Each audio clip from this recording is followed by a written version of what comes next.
3. Assalamualaikum warahmatullahi wabarakatuh.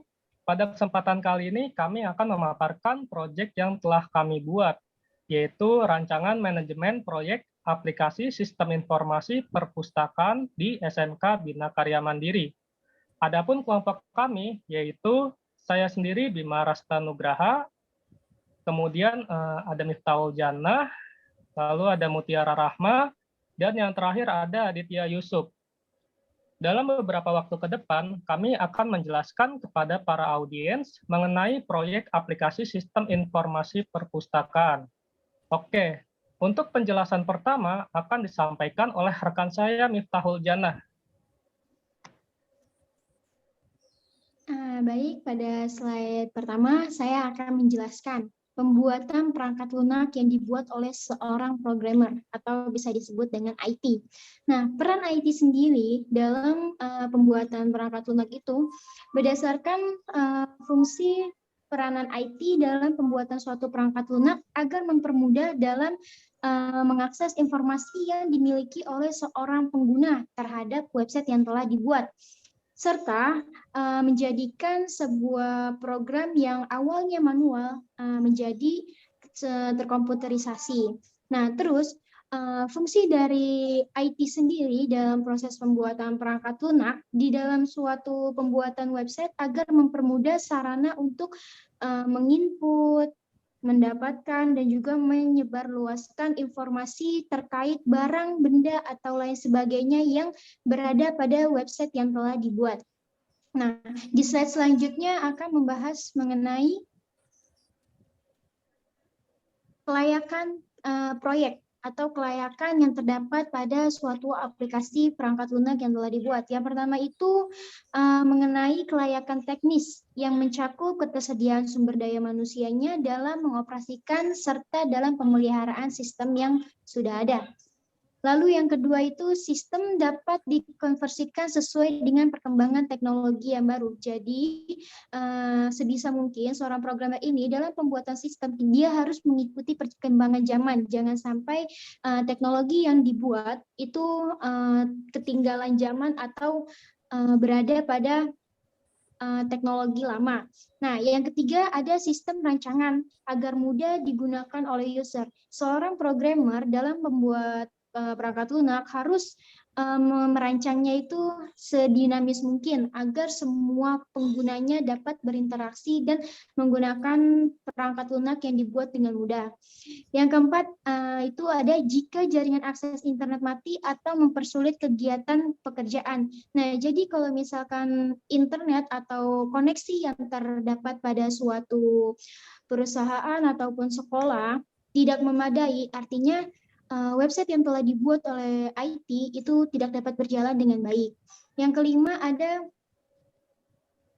terdapat adanya fitur reminder dan atau notifikasi pengembangan memungkinkan peminjaman terhindar dari denda keterlambatan. Nah, poin kelima ini kelayakan menurut operasionalnya. Jadi kita masukin analisa kelayakan operasional dari aplikasi yang telah dibuat oleh seorang programmer. Terdapat fitur reminder dan juga notifikasi ketika seorang peminjam atau user itu jadi terlihat seberapa lama atau apakah dia ada denda dalam mengembalikan bukunya atau tidak. Nah, oke, kita next. Di slide selanjutnya mengenai keuntungan proyek. Nah, keuntungan dari sebuah proyek sistem informasi yang dibuatkan oleh seorang programmer. Yang pertama itu ada dengan adanya aplikasi perpustakaan berbasis web ini diharapkan dapat meningkatkan mutu pelayanan seorang petugas perpustakaan kepada user atau end user atau mahasiswa dan juga bisa meningkatkan efektivitas kerja bagi petugas di dalam perpustakaan. Yang kedua itu mempermudah pengelolaan pustakawan dalam membuat laporan transaksi peminjaman, pengembalian buku, buku yang dipinjam, buku yang telah di-booking, ketersediaan stok buku, dan member perpustakaan sesuai dengan kebutuhan dari sistem informasi yang telah dibuat. Nah, banyak sekali keuntungan keuntungan proyek yang sudah berbasis website maupun aplikasi agar menggunakan seluruh pengguna atau user dalam menjalankan atau mengelola suatu aplikasi yang tersedia. Nah, slide selanjutnya akan dijelaskan oleh rekan kami, Aditya Yusuf.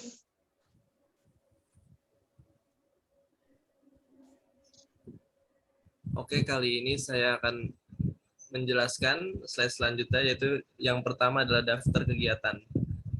Daftar kegiatan proyek ini akan dilaksanakan selama 4 bulan, yaitu dari bulan Maret 2021 sampai dengan Juni 2021.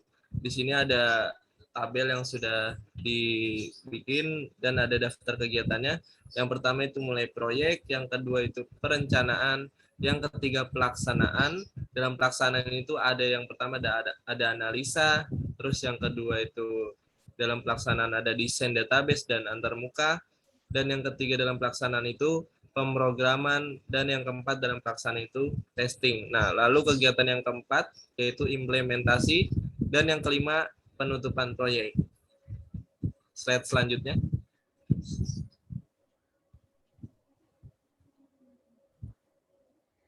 Lalu ada spesifikasi kebutuhan fungsional. Adapun kegiatan fungsional yang dibutuhkan pada sebuah sistem informasi perpustakaan, yaitu yang pertama, sistem harus mampu melakukan penyimpanan data yang cepat dan tingkat validasi data yang baik. Yang kedua, sistem harus mudah dipahami dan digunakan agar pengguna tidak kesulitan dalam menggunakan sistem tersebut. Slide selanjutnya.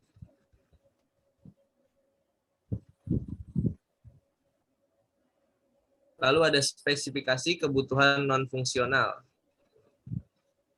Kebutuhan dari teknologi atau peralatan yang diperlukan dalam pengembangan sistem perpustakaan, yaitu yang pertama adalah kebutuhan perangkat lunak. Nah, kebutuhan perangkat lunak itu adalah kondisi, kriteria, syarat, atau kemampuan yang harus dimiliki oleh perangkat lunak untuk memenuhi apa yang disyaratkan atau diinginkan pemakai.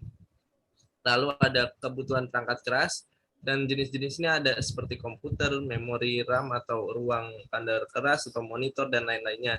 Dan yang ketiga adalah kebutuhan brainware. Brainware ini adalah istilah yang digunakan untuk manusia yang digunakan untuk manusia yang berhubungan dengan sistem komputer. Selanjutnya akan dijelaskan oleh rekan saya. Oke, di sini saya akan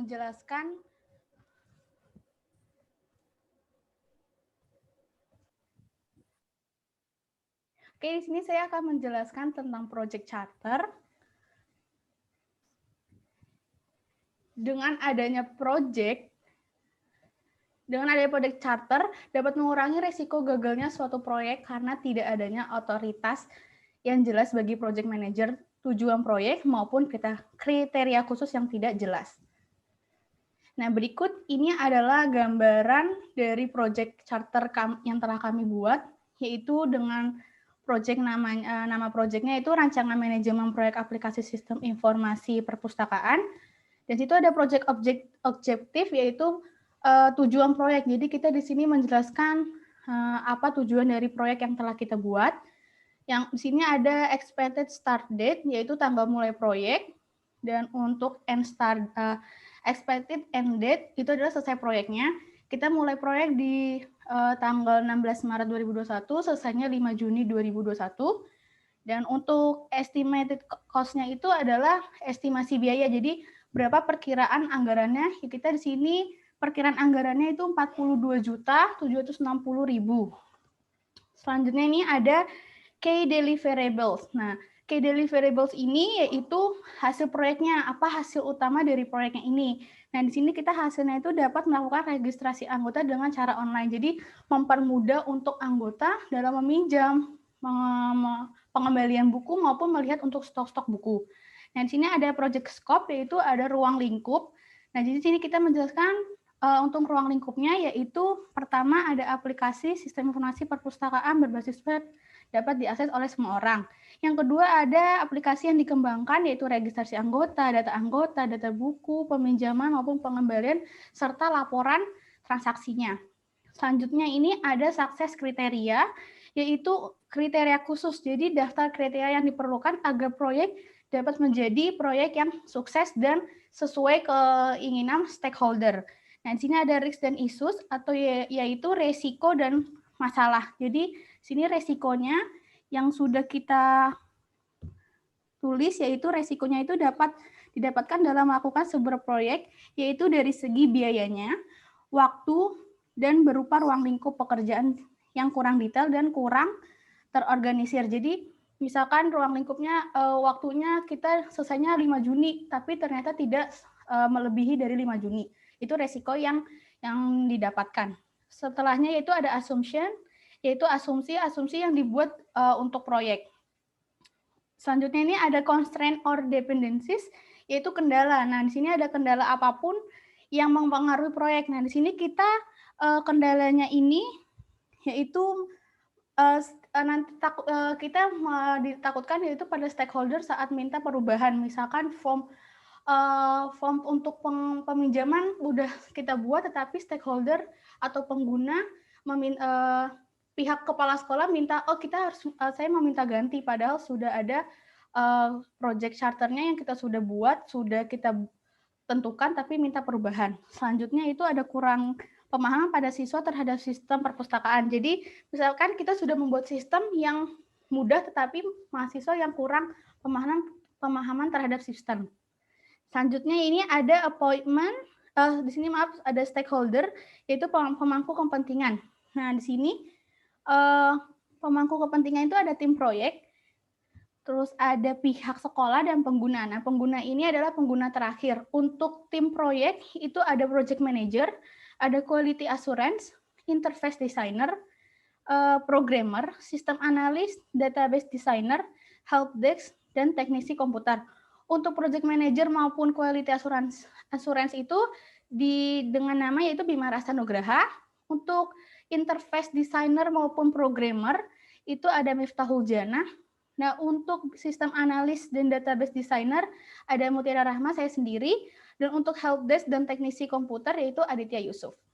Nah, di sini ada appointed project manager, yaitu ditunjuk untuk project manajernya itu ada Bima Rasta. Kita di sini tanda tangannya pada 5 Juni 2021. Oke, selanjutnya di sini saya akan membaca scope of work. Yang pertama ada scope of work. Sebentar. Nah, scope of work ini isinya itu tujuan dari proyek, yaitu untuk membantu mempermudah proses peminjaman, pengembalian, untuk melihat stok buku, lihat laporan transaksi maupun laporan kegiatan perpustakaannya. Nah, di sini kita menggunakan bahasa pemrograman itu PHP, CSS, HTML, dan JavaScript.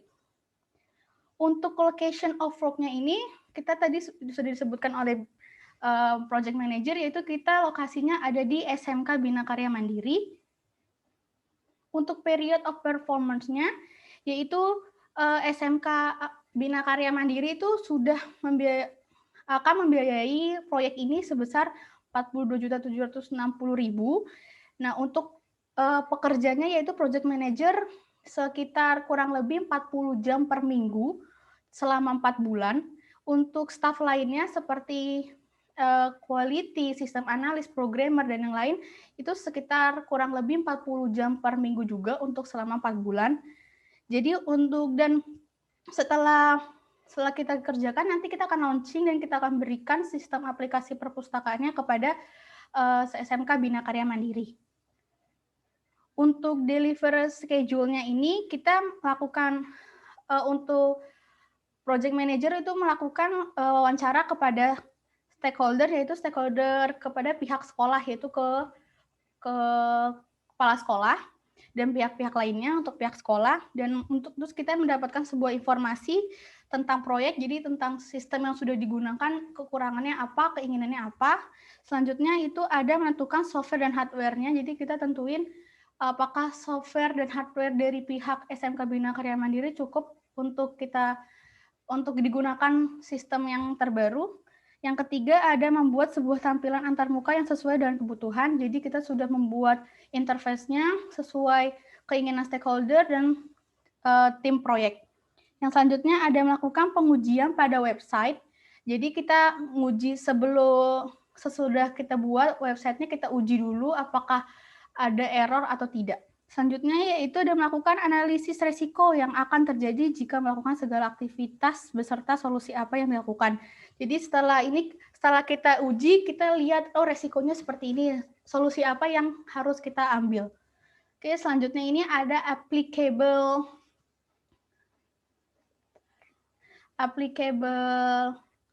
standar, yaitu proses-proses yang dilakukan saat melakukan proyek, yaitu kan studi kelayakan, desain fungsinya, pemrogramannya, testingnya, seperti itu. Selanjutnya ada acceptance kriteria. Nah, di sini adalah yang akan menggunakan website ini kan harus mengetahui cara gunain komputer, cara step by step-nya, dan agar dapat memakai website itu sesuai dengan kebutuhan dan sesuai dengan misalkan lagi mau minjam bisa dengan mudah. Selanjutnya yaitu ada special requirement, yaitu di sini dibutuhkan sebuah manajer yang berpengalaman. Dan terus di mana tugas seorang manajer ini yaitu menjadwalkan sebuah proyek. Jadi project manager nih dari 4 bulan ini menjadwalkan untuk misalkan di bulan Maret kita persiapan, perencanaan di bulan Maret minggu keberapa, seperti itu. Yang sudah dijelaskan yang tadi di daftar kegiatan. Selanjutnya itu mengimplementasikan perencanaan dari sebuah proyeknya. Jadi di bulan, misalkan di minggu kedua kita rencanain model proses bisnisnya seperti apa, seperti itu. Jadi untuk menjalankan sebuah website nanti akan mudah karena sudah kita rencanakan terlebih dahulu. Terus itu selanjutnya ada mengontrol pekerjaan hingga selesai. Jadi mengawasi seperti misalkan bagian ini, misalkan bagian Miftahul Jannah di programmer hanya programmer fokus ke codingan saja, tidak usah mengikuti untuk misalkan ke help desk seperti itu. Dan selanjutnya ada membangun hubungan yang baik kepada pihak yang terlibat. Jadi project manager ini dari pihak sekolah maupun tim proyek, kita harus mempunyai hubungan yang baik. Misalkan kita punya, misalkan di bagian pihak sekolah ada keinginan seperti ini, nah solusi apa yang kita ambil seperti itu. Selanjutnya ada melakukan inovasi yang bagus. Jadi sistem yang udah ada, kita inovasi menjadi bagus tapi simple dan mudah dipakai. Oke, selanjutnya materi selanjutnya akan disampaikan oleh Bima Rasta. Oke, baik. Di sini saya akan menjelaskan yaitu WBS. WBS ini merupakan work breakdown struktur atau struktur penjadwalannya. Ini digunakan untuk melakukan breakdown atau memecahkan tiap proses pekerjaan agar menjadi lebih detail. Ini dimaksudkan agar proses perencanaan proyek memiliki tingkat yang lebih tinggi. Jadi di sini saya akan melihat rincian dari penjadwalan kerjanya. Yang pertama yaitu mulai proyek. Mulai proyek ini dilakukan selama 3 hari, yaitu meliputi pembuatan project chart. Kemudian ada perencanaan yang dilakukan selama 3 hari, yaitu meliputi pekerjaan membuat proposal project, kemudian finalisasi proposal, dan penyetujuan proposal. Kemudian di bawahnya lagi yang ketiga ada pelaksanaan yang dilakukan selama 43 hari setelah perencanaannya selesai.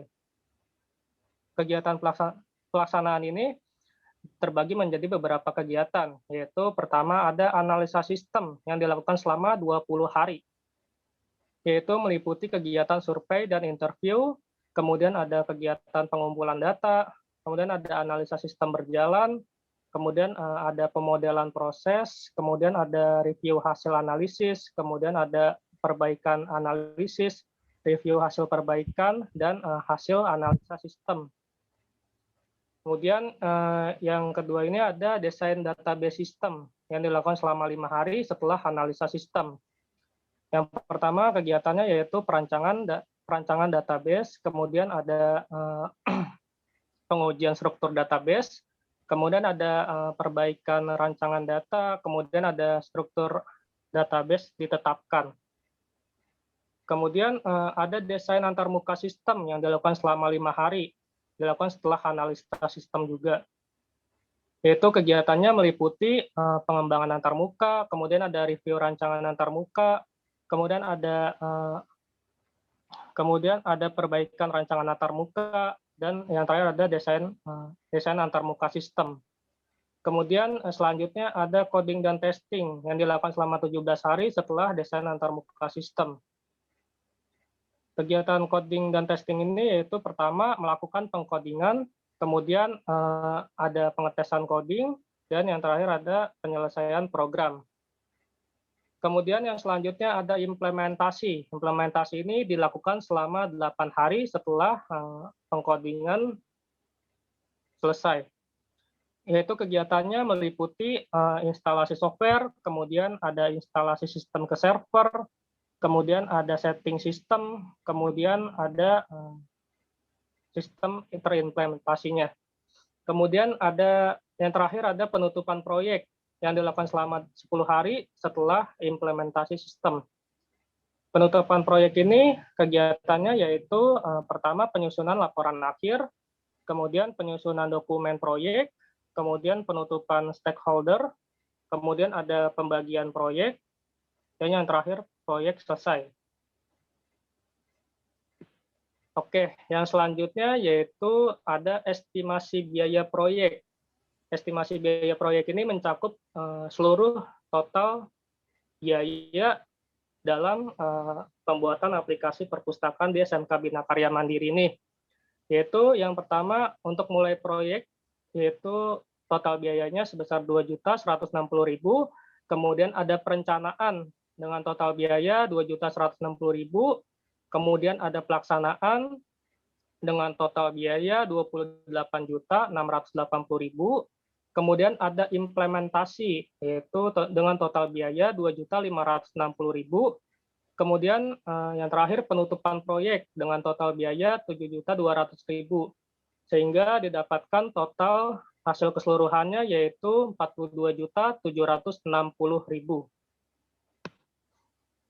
Oke, mungkin cukup sekian presentasi dari kelompok kami. Semoga apa yang telah disampaikan bisa bermanfaat.